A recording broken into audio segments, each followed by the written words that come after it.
Welcome my dear students.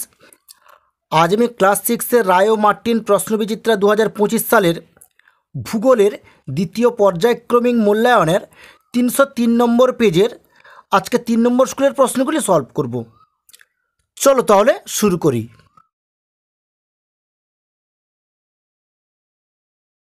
তিনশো 3 নম্বর পেজের 3 নম্বর স্কুলের একের দিকে আছে নিচের প্রশ্নগুলির অতি সংক্ষিপ্ত উত্তর দাও, যে কোনো 10টি। একের দিকে কী আছে, ক্ষুদ্রতম মহাদেশের নাম কি? এর উত্তরটা হবে ওশিয়ানিয়া। একের 2-এর দিকে কী আছে, আন্টার্কটিকার সর্বোচ্চ শৃঙ্গের নাম কি? এর উত্তরটা হবে ভিনসন ম্যাসিভ। একের 3-এর দিকে সমষ্ণ রেখা কি? এর উত্তরটা হবে পৃথিবীর মানচিত্রে সমান গড় উষ্ণতাযুক্ত স্থানগুলোকে যে রেখা দ্বারা যুক্ত করা হয় তাকে সমষ্ণ রেখা বলে। একের 4-এর দিকে কোন স্তর থেকে বেতার তরঙ্গ প্রতিফলিত হয়ে পৃথিবীতে ফিরে আসে? এর উত্তরটা হবে আয়নোস্ফিয়ার স্তর থেকে বেতার তরঙ্গ প্রতিফলিত হয়ে পৃথিবীতে ফিরে আসে। একের 5-এর দিকে পৃথিবীর শীতলতম স্থানের নাম কি? এর উত্তরটা হবে পৃথিবীর শীতলতম স্থানের নাম ভস্টক। একের 6-এর দিকে ক্রিল কি? ক্রিল হলো ছোট চিংড়ির মতো এক প্রকারের জলজ প্রাণী, যা পেঙ্গুইনের প্রধান খাদ্য। একের 7-এর দিকে ভারতে অবস্থিত মরুভূমিটির নাম কি? এর উত্তরটা হবে ভারতে অবস্থিত মরুভূমিটির নাম হলো থর। একের 8-এর দিকে বায়ুর আর্দ্রতা মাপার যন্ত্রের নাম কি? এর উত্তরটা হবে বায়ুর আর্দ্রতা মাপার যন্ত্রের নাম হলো হাইগ্রোমিটার। একের 9-এর দিকে লু কি? এর উত্তরটা হবে গরমকালে উত্তরপ্রদেশ, বিহার ও উত্তর ভারতের কিছু অংশে দিনের বেলায় অত্যধিক শুষ্ক ও উষ্ণ বায়ু প্রবাহিত হয়, তাকে লু বলে।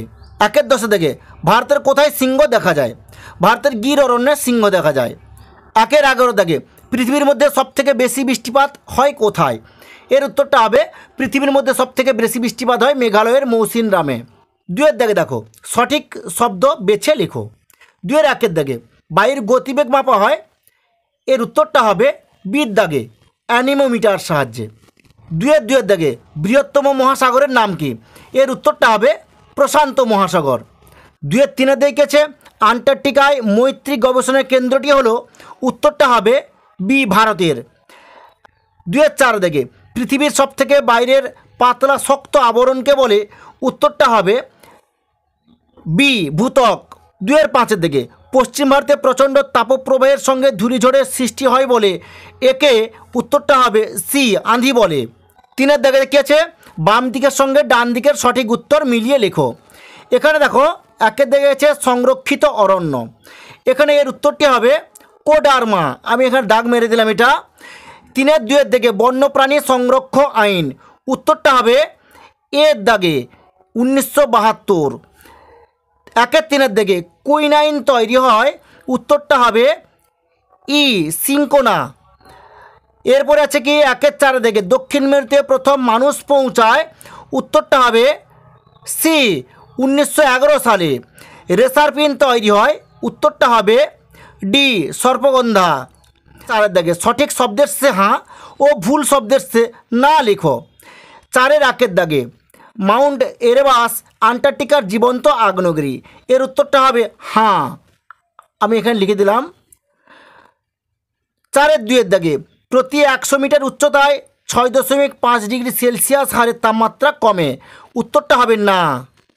4-এর 3-এর দিকে বায়ুর চাপ মাপার যন্ত্রের নাম 14 ব্যারোমিটার, উত্তরটা হবে হাঁ। 4-এর 4-এর দাগ পশ্চিমবঙ্গের আবহাওয়া অফিসের সদর দপ্তর হলো আলিপুর, উত্তরটা হবে হাঁ। 4-এর 5-এর দাগে ইউরোপ এবং আফ্রিকা এই দুটো মহাদেশকে ইউরেশিয়া বলে, উত্তরটা হবে না। এরপরে দেখো 5-এর দাগে শূন্যস্থানে সঠিক শব্দ বসিয়ে পুনরায় লেখো। 5-এর 1-এর দাগে পৃথিবীর দীর্ঘতম হিমবাহের নাম ড্যাশ হিমবাহ, এর উত্তরটা হবে ল্যাম্বার্ট হিমবাহ। 5-এর 2-এর দাগে বৃষ্টিপাত মাপার যন্ত্রের নাম হলো ড্যাশ, এর উত্তরটা হবে রেনগজ। 5-এর 3-এর দাগে ড্যাশ রেখা ভারতকে উত্তর দক্ষিণে সমান দুভাগে ভাগ করেছে, এর উত্তরটা হবে কর্কট ক্রান্তি রেখা।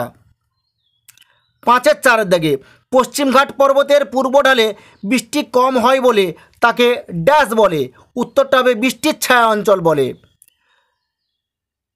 পাঁচের দাগে 100 ডিগ্রি সি এর মান হবে ফারেনহাইট স্কেলে ড্যাশ, এর উত্তরটা হবে 212 ডিগ্রি ফারেনহাইট। 6 দেখেছে নিচের প্রশ্নগুলির উত্তর লিখো। 6 রাকে দেখেছে জলচক্র কাকে বলে, এর উত্তরটা হবে জল কখনো মেঘ, কখনো বৃষ্টি, আবার কখনো কঠিন বরফ তুষার রূপে আকাশ আর পৃথিবীর মধ্যে ক্রমাগত আবর্তন হয়ে চলেছে। জলের এই চক্রাকার আবর্তন হলো জলচক্র। 6-2 দিকে প্যানজিয়া ও প্যান্থালাসা কি, এর উত্তরটা হবে প্রায় 22.5 কোটি বছর আগে পৃথিবীর মানচিত্রটা এখনকার মতো ছিল না। একটাই বিরাট অখণ্ড স্থলভাগ বা মহামহাদেশ ছিল যার নাম প্যানজিয়া, আর প্যানজিয়ার চারিদিকে ছিল বিরাট জলভাগ বা মহামহাসাগর, নাম প্যান্থালাসা। 6-3 দাগে অ্যালবেডো কাকে বলে, এর উত্তরটা হবে আগত সৌরবিকিরণকে 100% ধরলে তার মাত্র 51% ভূপৃষ্ঠকে উত্তপ্ত করে, বাকি 49%-এর মধ্যে 35% মহাশূন্যে ফিরে যায়, একে বলে অ্যালবেডো। 6-4 দাগে খাদার ও ভাঙ্গার বলিতে কী বোঝো, এর উত্তরটা হবে ভারতের নদী তীরবর্তী উর্বর নবীন পলিমাটি খাদার আর পশ্চাৎবর্তী অনুর্বর প্রাচীন পলিমাটি ভাঙ্গার নামে পরিচিত। সাথে দেখেছে নিচের প্রশ্নগুলির উত্তর দাও, যে কোনো 3টি। 7-1 দাগে টিকা লেখো স্ট্রাটোস্ফিয়ার, আমি যে উত্তরটি দেখিয়ে দিলাম এটা তোমরা তুলে নাও। 7-2 দেখেছে আবহাওয়া ও জলবায়ুর মধ্যে পার্থক্য লেখো, আমি যে উত্তরটি দেখিয়ে দিলাম সেটা তোমরা তুলে নাও। 7-3 দাগে কী কারণে অরণ্য আমাদের বন্ধু, আমি যে উত্তরটি দেখিয়ে দিলাম এটা তোমরা তুলে নাও। 7-4 দাগে বিশ্ব উষ্ণায়ন কাকে বলে, পরিবেশের ওপর এর প্রভাব কতটা, আমি যে উত্তরটা দেখিয়ে দিলাম এটা তোমরা তুলে নাও। 8 দাগে নিচের প্রশ্নগুলির উত্তর দাও, যে কোনো একটি। 1 দাগে পৃথিবীর তাপমণ্ডলকে কয়টি ভাগে ভাগ করা হয় ও কি, প্রত্যেক তাপমণ্ডল সম্পর্কে সংক্ষেপে লেখো, আমি যে উত্তরটি দেখিয়ে দিলাম এটা তোমরা তুলে নাও। 8-2 দাগে মৃত্তিকা ক্ষয়ের 2টি কারণ লেখো, আমি যে উত্তরটি দেখিয়ে দিলাম সেটা তোমরা তুলে নাও। মৃত্তিকা সংরক্ষণের 2টি উপায় লেখো, আমি যে উত্তরটি দেখিয়ে দিলাম এটা তোমরা তুলে নাও। বিশ্ব অরণ্য দিবস কবে পালিত হয়, এর উত্তরটা হবে বিশ্ব অরণ্য দিবস 21শে মার্চ পালিত হয়। 8-3 দাগে ভারতের স্বাভাবিক উদ্ভিদকে কয়টি ভাগে ভাগ করা হয় ও কি, এর উত্তরটা হবে ভারতের স্বাভাবিক উদ্ভিদকে 5টি ভাগে ভাগ করা হয়। ক্রান্তীয় চিরসবুজ অরণ্য, ক্রান্তীয় পাতাঝরা অরণ্য, কাঁটা ঝোপ ও গুল্ম জাতীয় উদ্ভিদ, উপকূলীয় ম্যানগ্রোভ বা লবণাম্ব অরণ্য, পার্বত্য নাতিশীতোষ্ণ অরণ্য। যে কোনো একটি ভাগ সম্পর্কে লেখো, আমি যে ছবিটা দেখিয়ে দিচ্ছি এখানে 5টা অরণ্যের সম্বন্ধে দেওয়া আছে, তোমরা এখান থেকে যে কোনো একটি ভাগের সম্পর্কে লিখে নেবে।